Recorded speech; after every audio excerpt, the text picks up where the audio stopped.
You know, I learned something fascinating about the human brain in Turkey, of all places. Apparently, when you're scared to death, you become bilingual. This is crazy town, you guys, and I'll keep it real brief, which is going to be a challenge. Mike and I are on a very tiny cruise ship. We took a vacation to Turkey, several cities, Greece, blah, blah, blah. Okay, this is not like the cruise ships that you see today. These little tiny, this is the late 80s. 80s, late 90s.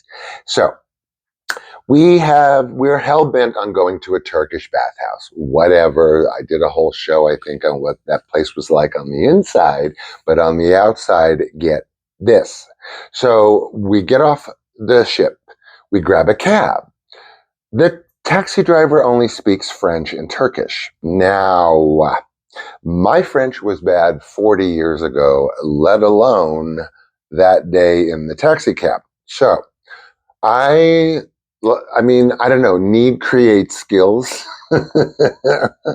So I start speaking French to the gentleman to get us to where this address is that I've ripped out of the damn wrong pages, to where this Turkish bathhouse is. I don't know. None of us know. Okay, so we're halfway to where the bathhouse is, stuck in the middle of everywhere, and I realize I've left my wallet and my money on the ship.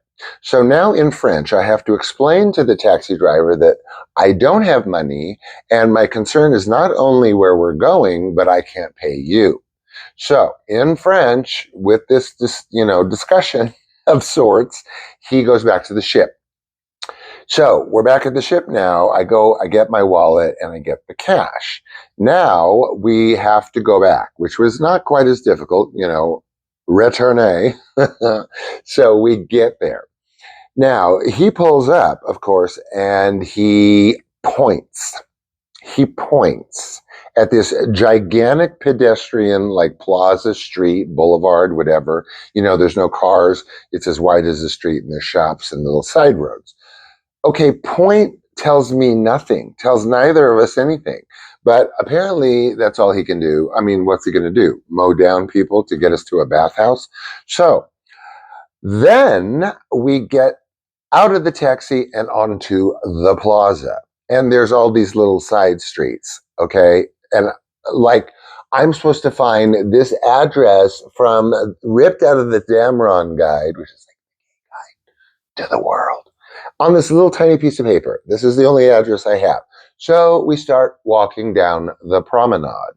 But of course we can't find it. And now Sean has to involve the police.